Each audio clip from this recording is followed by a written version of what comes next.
So, Stuart, we are now approaching the business end of the season. The playoff semi-final is rapidly approaching. You've had the week in between to view what's happened elsewhere. So, first of all, a quick reaction to what we've seen, because we now know that it will be Ipswich who meet whichever of Leicester or Sheffield wins the semi-final.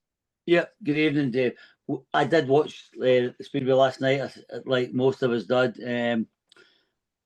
Obviously, from a spectacle, it wasn't great, unfortunately. But that I looked at the weather today compared to yesterday, and it's just your luck of the draw. I mean, the weather looked fine in Ipswich today.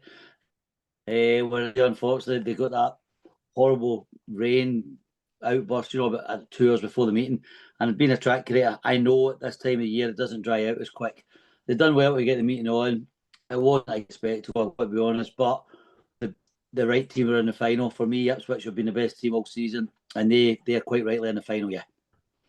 We did see, as you say, how much the meeting was affected by conditions. So looking ahead to your own meeting coming up on Monday, and we saw last year the semi-final against Ipswich was heavily weather affected. How are things looking? Because it's been so showery. You never know quite what's going to happen. But how do things look for Monday? I went down on Tuesday of this week. Myself and Hugh McNeely have done a bit of work on the track. Done a lot of work on the track, in fact. Made sure the drains were empty, and prepared it as much as we can do, knowing that I think there's going to be some heavy rain on Sunday more than anything. I meant to be, and I use the word meant, to be at Workington on Sunday afternoon with Berwick. The forecast again does look good for a bit well. If it's on, I'll head straight down after Workington on Sunday, tea time. If it's off, I will head down to Leicester regardless on Sunday to make sure that everything's tip-top for Monday. Forecast for Monday looks good. There's gusty winds. Shower with the drainage we've got in place now, I don't foresee problems unless the forecast changes. Okay, well that's good news. And as far as the tie as a whole is concerned, it's been an interesting rivalry this year against Sheffield, and you had the better of Sheffield certainly in the Knockout Cup and the first round of league matches as well. They then edged it narrowly in the second set. Most people outside of the two clubs are saying this tie does look too close to call. Is that how you see it as team manager? I do. I think it is too close to call. I mentioned it in the press earlier. I think it was with yourself, and I think whoever gets the breaks or doesn't get any bad luck over the two legs, it could be the deciding factor. I don't think there's a lot between the two teams.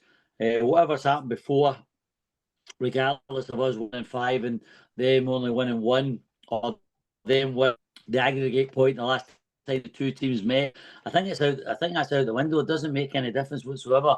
There's nerves, excitement. The crowd. There's just a different feeling when you walk in to the stadium on match night, and I'm sure Monday and Thursday will provide us with that. And just things don't go the way they normally do for normal league matches, and I expect twists and turns throughout. And it could come down to Heat 15 at Sheffield. Next Thursday night. You've been very consistent around your home track throughout the summer. I mean, we think back to that shock home defeat against Birmingham in May, but since then the home form has been really, really good. In fact, the one time you were run quite close was against Sheffield, and that was on a night when the weather did play a part. So are you confident you can get hopefully the conditions that you want, because your team have shown they can knock up good scores when they know what to expect? Well, that's the plan. You're right about the Birmingham that we lost at home. I think that gave us a kick up the backside, and we have been very, very, very dominant at home since then. You're right, the fact we beat Sheffield 48-42 the last time they arrived. Also, that was the time with the problem with starting gates. They were soaked with water because we do emphasise grippy starts. Leicester, when you get a downpour, that we did, it can be difficult because the amount of clay volume in the track. But it wasn't perfect that night, but we still managed to get the win. And as I say, whether a 48-42 victory this Monday would be enough for us is up for debate. But we'll try and get the track as best as what we can to provide a fair racetrack. But as you noticed on the TV last night, sometimes it can be out the track creator's hand. If the weather turns bad so late to start time, that's the key. If you get a heavy shower at 2 o'clock, you still get time to fix it. But if it's 5 o'clock, riders are arriving, and there is pressure on track creators riders arrive. See the minute they look over the fence, the track creator, he doesn't want to make a mess of anything. Sometimes you play the safe card, but ideally, both tracks get the chance to prepare the tracks in their normal way, because that's what people want to see. Do you see any particular key areas where this tie could be won or lost? Looking like, fingers crossed, everyone comes for the weekend and we'll have two full-strength teams. Sheffield have made a couple of alterations in the latter part of the campaign. You've got back to a full seven with Luke Becker coming back. So which areas do you think are the ones where this could be really important? From Leicester's point of view, I believe the reserves berth is the key. When Drew Kemp and Joe Thompson add maybe 6 or 7 points, 7 or 8 points, you put that collectively towards what my top 5 can do, we become a very difficult team to beat over 2 legs, in my opinion. The last time we went, I think Joe failed to score. I think Drew only maybe got 1 or 2 points. Difficult there. I know we still scored 40, and I have spoke with Drew on this. I think we're touching base with each other about a week ago. And I said to him, he's now a number 1 in the championship, a genuine number 1 at Berwick, where he's above riders like Nick Morris, Jonas Jeppesen, Peter Kilderman.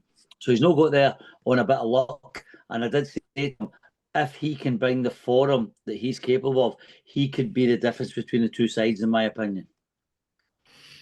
Okay, and you mentioned there one name in particular, Nick Morris, who you know very well from his time with you at various clubs, including Leicester and now most recently at Berwick. And it does really appear that in the last 2 or 3 weeks, he's gradually got himself back to the kind of level that we know he can ride. And I guess you would imagine after 2 years out, it would take some time, but he knows the Leicester track well, and he could be a danger for you.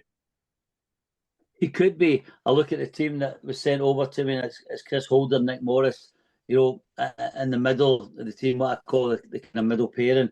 He's shown a liking for Leicester in the past, and he could be there to cause a problem. He's one of a few riders who could actually cause us problems. Let's be honest. They've got strength throughout. Leon Flint moving up to number 2 just shows you how well he's done this season.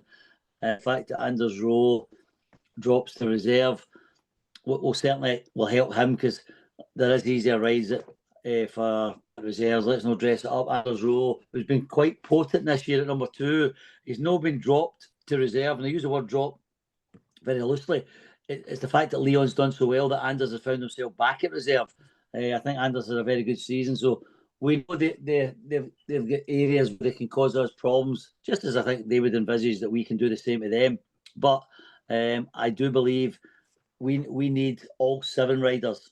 I know it sounds boring, but we need all 7 to turn up both legs and do the job they're capable of. If we do that, then I think I rate our chances pretty decent, yeah. Tell us what influence your captain Max Frick has on this team and the outstanding season he's had, where he's been clearly the best rider in the Premiership and now we want to take it on into the playoffs. And certainly when he's flying on the Hydroscund Arena, it's very hard to beat him. So what influence can he have on the team and the whole semi-final? I think if he just keeps doing his job, what he's been doing all season, he is the outstanding rider in the Premiership this season. The averages don't lie. I think with bonus points, he's over 10.5 point average this year. So he's very, very strong. There's other riders, obviously Jack Holder's very, very good rider as well. But we're talking about British season Premiership.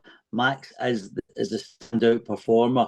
We need him just to carry on and do the same job he's been doing all season. We don't need any more from him. We don't want any less from him. But if he can do the job that he's doing, along with Ryan Douglas, I've got to give mention to as well, who's shot up, in the last month or so. He's now riding like a true bona fide number 1 as well. Certainly, but Max, going back to him, yep, he's got a very big part to play. He loves being part of the Leicester scene. I think 3 years now, he's took the captaincy on, more responsibility. He wants to win things for Leicester. He's already won the Knockout Cup this year for us. We would love to get the ultimate prize, and Max will have a very part to play in that if we're going to. Yeah. Okay, yeah, and just finally, you mentioned there the Knockout Cup, and that was one of 2. I would say 2 big nights, really big nights this season, where you've had a big home atmosphere, the Kings Lynn match in the Knockout Cup and the recent Ipswich meeting in the league, where the place was rocking as well. And for a semi-final, where doubtless Sheffield will bring plenty of fans down with them, you need all the support, and the crowd backing on Monday could be so important.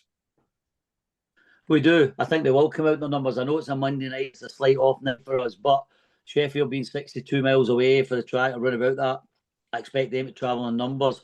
They've that wee shot in the arm now with Morris and Jayete's coming in. So I think, there's a good feel about their club as well for what I can see for the outside. Our fans will turn up in big numbers. I think it'll be a great atmosphere, and we need to try and build up some sort of lead. I wouldn't put a specific figure on it. I think that's just folly to do that, but I think we need some sort of lead to take through there Thursday. If we were to go through there with Sheffield winning the first leg, I think it'd be very difficult. But I would urge the Leicester support, as they have done, as you mentioned those previous meetings, to come out in full support, get the air horns going, get the whistles going, make a bit of noise. Our riders respond to it. It's been proven already this season. Stewart, thanks for joining us. Have a great weekend, and we look forward to seeing you for a big night on Monday. Thank you.